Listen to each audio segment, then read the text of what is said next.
guys, welcome back to my channel once again and I hope that you all are doing well. आज मैं आप सब लोगों के लिए एक बहुत ही इंटरेस्टिंग और एक बहुत ही बेनिफिशियल टॉपिक लाई हूँ और ये टॉपिक एक ऐसा टॉपिक है जो हम सबको ज़रूरत पड़ती है इस चीज़ की। तो ये वीडियो स्पेशली मैंने उन लोगों के लिए बनाया है जिनको अंग्रेज़ी बोलने में बहुत ज़्यादा दिक्कत आती है, जिनको ऐसा लगता है कि वो इंग्लिश जो है वो हर लोगों के सामने बोल नहीं पाते और जिसकी वजह कर उनका जो कॉन्फिडेंस लेवल है वो बहुत ज़्यादा डाउन हो जाता है, जिसकी वजह कर उन्हें ऐसा लगता है कि वो ज़्यादा लाइफ में अच्छा नहीं कर पाते हैं, वो अच्छे से इंटरव्यूज़ नहीं दे पाते हैं। तो आज मैं आपको इस वीडियो में बताऊँगी कि आप किस बातों का ख्याल रखिए, किन किन बातों का ख्याल रखिए, क्या क्या काम करिए जिसकी वजह कर आपकी जो अंग्रेज़ी है वो इम्प्रूव हो सकती है। एंड यकीन मानिए दोस्तों, अगर आप इन सारे पॉइंट्स का ख्याल रखेंगे, I am 100% sure and I give you guarantee कि 3 महीने में आपकी जो इंग्लिश है वो बहुत ज़्यादा इम्प्रूव करेगी। एंड तो आज मैं आपको बताऊँगी इस वीडियो में कि how you can speak English fluently. So friends, सबसे पहला जो पॉइंट मैं बोलूँगी वो ये बोलूँगी कि try to listen English speeches, try to listen English as more as possible. जैसे कि एक बेबी बॉर्न होता है और अगर वो जो बच्चा होता है उसे कोई देखा जाए तो भाषा नहीं आती है, लेकिन उसके कानों में जो भी भाषा जाती है वो वही सुनता है। तो सबसे इम्पॉर्टेंट चीज़ ये होती है कि हम जितना से जितना ज़्यादा इंग्लिश को सुनेंगे, हम जितना से जितना ज़्यादा अंग्रेज़ी भाषा को सुनेंगे, उतना ज़्यादा हमारी जो वोकैबलरीज़ है वो ज़्यादा होती है, हम ज़्यादा वर्ड्स को सीखते हैं, हम ज़्यादा शब्दों को सीखते हैं और हमें ज़्यादा से ज़्यादा आइडियाज़ भी मिलते हैं। तो बहुत लोग होते हैं, आपने सुना होगा अक्सर, वो आपको बताते हैं कि अगर आपको अंग्रेज़ी भाषा जानना है तो आप अंग्रेज़ी की जो मूवीज़ होती है वो सुनिए। बट दोस्तों, मैं आप लोगों को ये सलाह बिल्कुल भी नहीं दूंगी। रादर मैं आप लोगों को ये सजेशन दूंगी कि आप लोग जो इंग्लिश स्पीकर्स हैं, जो बहुत बड़े बड़े इंडियन इंग्लिश स्पीकर्स हैं, आप उनकी जो स्पीचेस हैं वो सुनिए।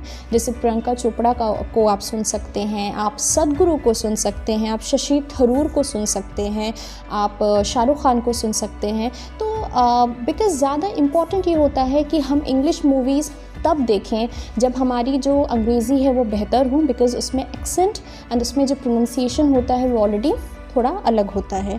तो ज़रूरी ये होता है कि सबसे पहले हम इंग्लिश के जो वर्ड्स हैं या अंग्रेज़ी को ज़्यादा से ज़्यादा सुने, बिकॉज़ जितना ज़्यादा हम सुनते हैं उतना ज़्यादा हमें आइडियाज़ आते हैं और हमें पता चलता है कि अच्छा ये भी एक वर्ड है, ये भी एक चीज़ है जो हम अपने डे टू डे लाइफ में इस्तेमाल कर सकते हैं। एंड इट्स जस्ट लाइक कि मैं आप लोगों को एक एग्जांपल देती हूँ कि जैसे एक बेबी बॉर्न होता है, एक बेबी बॉर्न हुआ, उसे कोई लैंग्वेज नहीं आती, उसे कोई भाषा नहीं आती, लेकिन वो जो सुनता है वो वही सीखता है। फॉर एग्ज़ाम्पल, अगर एक इंडियन बच्चा है, एक हिंदुस्तानी बच्चा है और अगर वो बॉर्न यूएसए में होता है तो उसे अंग्रेज़ी सिखाई नहीं जाती, वो अपने आप इंग्लिश के इन्वायरमेंट में होता है और वो सीख जाता है। तो ये बस समझ लीजिए वही बात है कि आप जितना ज़्यादा अंग्रेज़ी को सुनेंगे, जितना ज़्यादा आप अंग्रेज़ी के ख़ास के स्पीचेस को सुनेंगे, आप इंटरव्यूज़ को सुनेंगे, उतना ज़्यादा आपकी अंग्रेज़ी बेहतर होगी। और मैं आप लोगों को ये भी बोलूँगी कि आप सब लोग अंग्रेज़ी का जो न्यूज़ चैनल्स हैं आप उसको ज़रूर सुनिए, बिकॉज़ अंग्रेज़ी के न्यूज़ चैनल्स को सुनने से सबसे अच्छी बात ये होती है कि उसमें जो कॉन्वर्सेशन होता है वो पूरी तरीके से अंग्रेज़ी में होता है, पूरी तरीके से जो भी बातें होती हैं वो अंग्रेज़ी में हो रही हैं। तो वो सारी चीज़ें, वो सारी वोकैबलरीज़ आपके कान में जा रही है, आपको पता चल रहा है कि हम किस तरीके से हमें बोलना है, हमें किस तरीके से अपनी चीज़ों को एक्सप्रेस करना है। तो इसलिए मैं आप लोगों को यही सजेशन दूंगी कि पहला पॉइंट याद रखिए कि try to speak try to listen English. जितना हो सके अपनी अंग्रेज़ी भाषा को, जो अंग्रेज़ी भाषा है उसको ज़्यादा से ज़्यादा सुनिए, बिकॉज़ वो चीज़ आपको बहुत बहुत हेल्प करेगी दोस्तों। तो दोस्तों, जब मैं बात कर रही हूँ अंग्रेज़ी सुनने की, तो make it is a practice कि आप हर रोज़ इंग्लिश को एटलीस्ट 30 मिनट्स सुने, because I give you guarantee कि ये चीज़ आपको बहुत ज़्यादा हेल्प करेगी। तो बिगनिंग में आप एटलीस्ट हाफ एन आवर, जो आधा घंटा है, आप सुनने में दे सकते हैं। Now we come to the second point. Now second point क्या है? देखिए, सेकेंड पॉइंट ये है कि जब आपने इंग्लिश को सुना, ठीक है, जब एक बच्चा कोई भी वर्ड को सुनता है तो वो कोई भी वर्ड या कोई भी भाषा को सुनकर अब वो बोलता है, वो बोलने की कोशिश करता है। तो उसी हिसाब से अब आपने जो भी चीज़ें सुनी है, जो भी चीज़ें आपने सुनकर सीखी है, अब उन सब चीज़ों को आपको बोलना पड़ेगा। तो सेकंड पॉइंट क्या होगा? सेकंड पॉइंट होगा कि ट्राई टू स्पीक इंग्लिश। ठीक है, पहले आपने you try to listen English, now second would be that you have to try to speak English. अब स्पीकिंग में क्या होता है कि आमतौर से आपने देखा होगा, और आई एम श्योर कि आप सबके साथ ऐसा होता है कि हम लोगों को प्रॉब्लम ये होती है कि हम लोग को इंग्लिश बोलने में ना बहुत ज़्यादा कॉन्फिडेंस नहीं होता, और हमें बहुत ज़्यादा शर्म आती है, हमें बहुत ज़्यादा हेजिटेशन होता है। हमें ऐसा लगता है कि हम जो भी बोल रहे हैं वो गलत ना बोल जाए, और हमें ऐसा लगता है कि हम जो भी बोल रहे हैं वो आगे वाला जो इंसान है या जो भी पास हमारे बैठे होते हैं वो हमारा मजाक ना उड़ाए। तो इस पर मैं आप लोगों को कहूँगी कि बिल्कुल भी आप लोग जब भी अंग्रेज़ी बोलें, इस बात को तो जहन से, अपने दिमाग से हटा दें कि कोई कुछ भी कहेगा, क्योंकि लोग तो कुछ भी कहते हैं, जो कहने वाले लोग हैं वो बहुत कुछ कहते हैं, लेकिन आपको जो अपनी इंग्लिश स्पीकिंग प्रैक्टिस है इसकी वजह कर वो चीज़ ख़त्म नहीं करनी है। बिकॉज़ आप सब लोग जानते हैं कि मतलब लोग कुछ तो लोग कहेंगे, लोगों का काम है कहना, और छोड़ो बेकार की बातों में बीत ना जाए रहना। तो मैं बस यही कहूँगी कि आप सब लोग इतना ज़्यादा कॉन्फिडेंस हो जाइए, और आपके अंदर इतना ज़्यादा कॉन्फिडेंस होना चाहिए कि कोई बात नहीं, even if I will speak wrong I will speak, because गलती कर कर के ही आप सीखेंगे, गलती कर कर के ही इंसान सीखता है। तो बहुत ज़रूरी होती है कि स्पीकिंग, आप सब ने सुना होगा कि एक फ्रेज़ भी है कि प्रैक्टिस मेक्स मैन परफेक्ट। तो किसी भी चीज़ की अगर आप जितनी से जितना ज़्यादा प्रैक्टिस करेंगे, और उसी चीज़ में जैसे इंग्लिश, आप जितना ज़्यादा इंग्लिश को सीखेंगे, जितना ज़्यादा आप अंग्रेज़ी को बोलना सीखेंगे, उतना ज़्यादा क्या होगा कि आपकी अंग्रेज़ी बेहतर होगी। तो मैं आप सब लोग को ये रिक्वेस्ट करूँगी दोस्तों कि आप सब लोग इंग्लिश बोलिए जितना हो सके, बिकॉज सिर्फ इंग्लिश सुनने से आप अंग्रेज़ी नहीं सीख पाएंगे, आपको अंग्रेज़ी को बोलना होगा। You have to speak English as more as possible, and don't think about people that what they are going to say you, या whether they are going to criticise you. हमेशा उन लोगों के साथ रहिए, वैसा साथी चुनिए जो आपको मोटिवेट करे। जो लोग आपको डीमोटिवेट करे, आप उनके साथ मत रहिए, उनको थोड़ा सा अवॉइड करिए। और एक चीज़ मैं और आपको कहना चाहूँगी कि हमेशा अगर आपको फिर भी बोलने में हेजिटेशन होता है, तो आप हमेशा अंग्रेज़ी को उन लोगों के सामने बोलना स्टार्ट करिए जिनको बिल्कुल भी, मतलब जो आपसे भी कम जानते हैं। बिकॉज़ ये भी एक ट्रिक होता है। होता क्या है कि अगर हम अंग्रेज़ी भाषा या कोई भी ऐसा काम उन लोग के सामने करें जिनको हमसे थोड़ा सा कम नॉलेज है, जिनको हमसे थोड़ा सा कम ज्ञान है, तो उसमें क्या होता है कि हमारा जो कॉन्फिडेंस होता है वो थोड़ा अप हो जाता है। तो यहाँ पे मैं आपको ये बोलूँगी कि आप ऐसा कर सकते हैं कि आप उन लोगों के सामने इंग्लिश स्टार्ट कर सकते हैं बोलना। आप अपने फ्रेंड्स से इंग्लिश में बातें करिए, भले टूटे फूटे, मतलब जो भी मतलब आप गलती बोलें, बट पहला पॉइंट मैंने आपको बताया था कि हाउ टू लिसन इंग्लिश, फिर सेकंड मैंने आपको बताया कि जब आप लिसन करते हैं तो अब आपको बोलना है। अब हम आते हैं अपने तीसरे पॉइंट पर, और हमारा जो तीसरा पॉइंट है वो ये है कि ट्राई टू रीड इंग्लिश। ठीक है, जब आप बोलते हैं, बोलने से और सुनने से भी एक चीज़ और इम्पॉर्टेंट पॉइंट है, वो है क्या? वो है रीडिंग का। जैसे आप अपनी एक हैबिट बना लीजिए कि आपको जो अंग्रेज़ी है वो ज़्यादा से ज़्यादा रीड करनी है, पढ़नी है। किसी के सामने पढ़िए, किसी ऐसे इंसान के सामने पढ़िए जिसकी अंग्रेज़ी ख़ुद बहुत अच्छी है, जिसकी अंग्रेज़ी ख़ुद बहुत स्ट्रॉन्ग है, जिसका कमांड ओवर इंग्लिश लैंग्वेज बहुत अच्छा है। तो try to speak and try to read newspaper as well. और न्यूज़पेपर जब मैं आपको बोलती हूँ रीडिंग की, तो रीडिंग में सबसे पहली बात, जब आप कोई भी चीज़ रीड करें तो थोड़ा लाउडली रीड करें। जैसे for example, I have a newspaper right now. जैसे मान लीजिए आपको न्यूज़पेपर पढ़ना है, और आपको ऐसे नहीं पढ़ना कि the special investigation team robbing the community, नहीं, ये बिल्कुल नहीं पढ़ना है। आपको बहुत ही कॉन्फिडेंटली, बहुत ही लाउड पढ़ना है। लाउड पढ़ने से क्या होता है कि आप कंप्लीटली पूरी तरीके से बोलते हैं। और मान लीजिए कि अगर आप किसी ऐसे इंसान के सामने पढ़ रहे हैं जिनकी इंग्लिश आपसे ज़्यादा अच्छी है, तो वो आपको बता सकते हैं कि आप पर्टिकुलर वर्ड का किस तरीके से प्रोनाउंस करें, किस तरीके से उसका प्रोनाउंसिएशन निकालें। तो बहुत ज़रूरी होता है कि you have to read newspapers every day, and I will suggest you that when you are reading a newspaper try to read those newspapers जिनमें खुद वोकैबुलरी ज़्यादा से ज़्यादा अच्छी होती है। तो फॉर एग्ज़ाम्पल अगर आपको कोई भी न्यूज़पेपर पढ़ना है तो आप सबसे पहले बहुत ही लाउडली और बहुत ही क्लियरली, लाउडली का मतलब ये नहीं है कि आप बहुत ज़्यादा ही लाउड हो जाएंगे, लेकिन लाउडली का मतलब है कि आपको you have to open your mouth, क्योंकि देखिए जब भी आप अपने माउथ को पूरी तरीके से ओपन करते हैं तो ज़्यादा से ज़्यादा आपकी जो प्रोनाउंसिएशन है या आपका जो बोलने का अंदाज़ है वो अच्छा भी होता है और क्लियर होता है। तो अगर आपको कोई भी न्यूज़पेपर पढ़ना है तो आप कैसे पढ़ेंगे, द स्पेशल, और जब आप पढ़ रहे हैं तो एक हाथ में न्यूज़पेपर होना चाहिए और दूसरा हाथ जो है आपको मूव करना है। मूव का मतलब कि अपने आप नेचुरल वे में मूव होगा। जब नेचुरल वे में मूव होगा तो आपके फेस पे एक्सप्रेशन आएगा, और जब आपके फेस पे एक्सप्रेशन आएगा तो जो आपके बोलने का अंदाज़ है या जो भी आप चीज़ें बोल रहे हैं वो बहुत ज़्यादा क्लियरली होगी, और जब वो क्लियरली होगी सो यकीनन जो आपके सामने वाला इंसान है वो अच्छे से समझ पाएगा कि आप क्या बोल रहे हैं। ठीक है, so if you have to read this, आप ऐसे पढ़ेंगे कि the special investigation teams probing the communal violence in North East Delhi last week। तो कहने का मतलब ये कि इस तरीके से और बहुत लाउडली आपको न्यूज़पेपर पढ़ना होगा।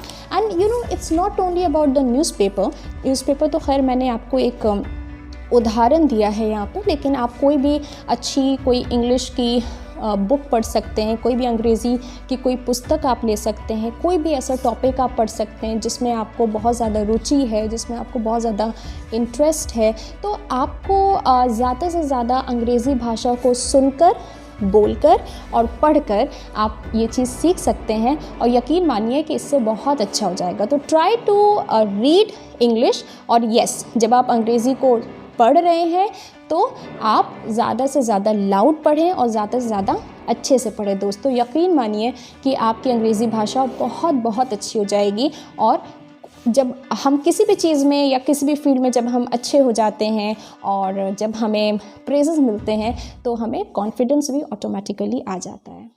सो दोस्तों, after listening, speaking and reading, इसके बाद जो पॉइंट आता है वो ये आता है कि try to think in English. आप जो भी सोचिए आप इंग्लिश में सोचिए, आप जो भी सोचिए आप अंग्रेज़ी में सोचिए। अब ये कैसे होगा, देखिए होता क्या है कि हम अगर कोई भी चीज़ें सोचते हैं तो हम अपने अंदर ही अंदर अपने माइंड में जो शब्द होते हैं तो वो शब्दों को हम फ्रेम करते हैं और उन शब्दों से हम अपने सेंटेंसेस को बनाते हैं। तो आप अगर कुछ भी चीज़ें सोच रहे हैं, कोई भी चीज़ जो आपके माइंड में चल रहा है उन चीज़ों को आप अंग्रेज़ी में सोचना स्टार्ट करिए। जैसे फॉर एग्ज़ाम्पल अगर आप ऐसा सोच रहे हैं कि मुझे क्या ये काम करना चाहिए या क्या ये काम नहीं करना चाहिए, और अगर करूँ तो मैं किससे पूछूँ, क्या करूँ, तो आप इसको कैसे सोच सकते हैं। आपको मैं ये बोलूँगी आप इसे अंग्रेज़ी में सोचिए। should I do this work or should I not do this work, and whom should I take advice from? Should I talk to my mom? Should I talk to my parents, or should I talk to my any friend or father? So whatever you are thinking, try to think in English, because if you will think in English more and more, you will learn new words, you will try to frame new words, and you will come up with new sentences to the person to whom you are talking to। तो बहुत ज़रूरी ये होता है कि आप जो भी सोचें थिंक भी करें अंग्रेज़ी में कि yesterday I went there, it was a lovely time, I really had a great fun, something like that। तो कुछ भी सोच रहे हैं आप अंग्रेज़ी में सोचिए, वो यकीन मानिए मेरा वो आपको बहुत मदद करता है। लेकिन ये सब चीज़ों के लिए बहुत ज़रूरी है कि आप इस चीज़ को ठान लीजिए कि हाँ मुझे ये करना है। जैसे मैंने आपको लिस्टिंग बताया, मैंने आपको स्पीकिंग बताया, रीडिंग बताया और थिंकिंग बताया। उसी के साथ साथ एक चीज़ और बताना चाहूँगी, वो है कि try to write a diary in English. आपने जो भी आपने सुबह से काम किया है, जैसा भी आपका पूरा टाइम गुजरा, जैसा भी आपका पूरा दिन गुजरा, आप ये सब चीज़ें अपने इस अंग्रेज़ी भाषा में डायरी में लिख सकते हैं। आप बता सकते हैं कि या my day was good, because writing is also very very important. The more you will write the more you will learn. ठीक है, सिर्फ बोलने से नहीं, लेकिन आपको राइटिंग भी बहुत ज़रूरी होती है। राइटिंग से आपको आइडिया मिलता है कि आप किस तरीके से सेंटेंसेस को फ्रेम कर सकते हैं। बहुत सारे पार्ट्स ऑफ स्पीचेस होते हैं, बहुत सारी चीज़ें होती हैं, नए नए वर्ड्स होते हैं। सिनोनिम होता है, एंटोनिम्स होता है, जिससे आपको आइडिया मिलता है कि हाँ हम ऐसे ऐसे लिख सकते हैं, हम ऐसे काम कर सकते हैं। तो मैं ये भी बोलूँगी कि try to write a diary in English, and जो भी सुबह से लेकर रात तक जो जैसा भी आपका टाइम गया पूरा लिखिए कि या it was my wonderful day, I did all these kind of things, I met my friend and I cooked this for my family. उसके बाद लास्ट में ये सारी चीज़ें तभी बेहतर हो सकती हैं जब आप अपना जो मोटिवेशन है, आप अपने आप को बहुत मोटिवेट करें और अपना जो एक गोल है वो सेटअप करें। बिकॉज़ दोस्तों बहुत ज़रूरी होता है कि हम वाकई में किसी चीज़ को लेके बहुत ज़्यादा सीरियस हो जाएं, और कोई भी चीज़ तभी हम सीख सकते हैं जब हम उसके लिए बहुत सीरियस हों और उस चीज़ को लेकर हम बहुत ज़्यादा प्रैक्टिस करें। और आप देखते होंगे कि बहुत लोग ऐसे भी होते हैं जो आपसे कम नॉलेज रखते हैं लेकिन उनकी अंग्रेज़ी बहुत अच्छी होती है। तो आपको ऐसा लगता है कि वो लोग किस तरीके से कैसे इंग्लिश इतनी अच्छी बोल लेते हैं, तो ये सब इसलिए होता है क्योंकि उनकी प्रैक्टिस बहुत ज़्यादा होती है, वो बहुत अच्छे से मतलब ज़्यादा प्रैक्टिस करते हैं। तो हमेशा ये मत सोचिए आगे वाले इंसान को देखकर कि ये इतनी अच्छी अंग्रेज़ी कैसे बोल ले रहा है और काश मैं भी इतनी अच्छी अंग्रेज़ी बोल लेता या बोल लेती। ऐसा बिल्कुल भी नहीं है। अगर सामने वाला इंसान इतनी अच्छी इंग्लिश बोल सकता है या आपका कोई अगर ऐसा दोस्त है जो इतनी अच्छी अंग्रेज़ी बोल सकता है, तो आप भी वैसे ही, या हो सकता है कि आप इतनी अच्छी प्रैक्टिस करें कि क्या पता आप अपने उस इंसान से भी इतनी अच्छी इंग्लिश बोल सके, उस इंसान से भी ज़्यादा अच्छी इंग्लिश आप बोल पाएँ कि वो खुद आपसे इम्प्रेस हो जाए। तो practice always makes man perfect. और लोग तो बस कहते रहते हैं, लोगों के कहने पे मत जाइए बिल्कुल भी। बस ज़्यादा से ज़्यादा अपने आप को डिटरमाइन करिए, अपने आप को बहुत ज़्यादा डेडिकेट करिए कि yes I have to speak English, and for speaking English I will just go through all these points whatever I have told you. And all the very best guys, and do let me know कि ये सारी चीज़ें करके आपको कैसा feel हुआ, और ये सारी प्रैक्टिस करके आई एम श्योर कि आपको बहुत ज़्यादा फ़ायदा होगा। लेकिन आप हमेशा ये याद रखिएगा कि जो भी चीज़ें मैंने आज आपको सिखाई है वो तभी ये मिशन तभी एकम्प्लिश होगा जब ये सारे पॉइंट्स आप अपने डे टू डे लाइफ में यूज़ करेंगे। और दोस्तों मैं ये भी कहना चाहूँगी कि आपका जो डेडिकेशन है वो इतना ज़्यादा कमज़ोर नहीं होना चाहिए कि आज आपने मेरी वीडियो देखी and for the next 3-4 days आप में इतना ज़्यादा जोश रहा कि आपने प्रैक्टिस की और फिर उसके बाद आपका जोश ख़त्म हो जाए। ऐसा बिल्कुल भी आप मत करिएगा। Don't let your motivation go away, and always choose a good company जो आपको और मोटिवेट करे, जो आपको बताए कि हाँ आपको इंग्लिश सीखना ज़रूरी है और अंग्रेज़ी सीखना बहुत इंपॉर्टेंट है। तो इसलिए बहुत मोटिवेटेड रहिए, बहुत ज़्यादा डेडिकेटेड रहिए और उन सारे वीडियोस को देखिए, हमारी वीडियोस को देखिए। और जैसे आज मैंने अपनी ये आप लोगों के लिए ये वीडियो बनाई है, आप इस वीडियो को देखिए या उन वीडियो को देखिए जो आपको मोटिवेट करे, जो आपको बताए। तो इसलिए आज से आप सब लोग अपने आप से प्रॉमिस करें कि ये सारे पॉइंट्स का आप लोग ख्याल रखेंगे और कोई हेजिटेशन नहीं करेंगे, कोई भी झिझकेंगे नहीं। बस you have to speak English anyhow. तो फिर आप अपने आप में देखिएगा कि आफ्टर 3 मंथ्स कितना अच्छी आपकी कितनी अच्छी पर्सनालिटी हो जाएगी, and you will learn English so well. So thank you so much for watching this video. और अगर आपको मेरी ये वीडियो अच्छी लगे तो प्लीज़ इसको सब्सक्राइब करें, लाइक करें एंड शेयर करें जितना से जितना हो सके, ताकि ये वीडियो या जो मेरी बातें हैं वो उन लोगों तक पहुँचे जिनको अंग्रेज़ी बोलने में बहुत ज़्यादा प्रॉब्लम होती है, जिनको अंग्रेज़ी बोलने में डर लगता है। तो कोई भी काम दुनिया में दोस्तों डिफ़िकल्ट ज़रूर होता है लेकिन नामुमकिन नहीं होता। So all the very best and thank you so much for watching this video. I hope it has been very helpful for all of you.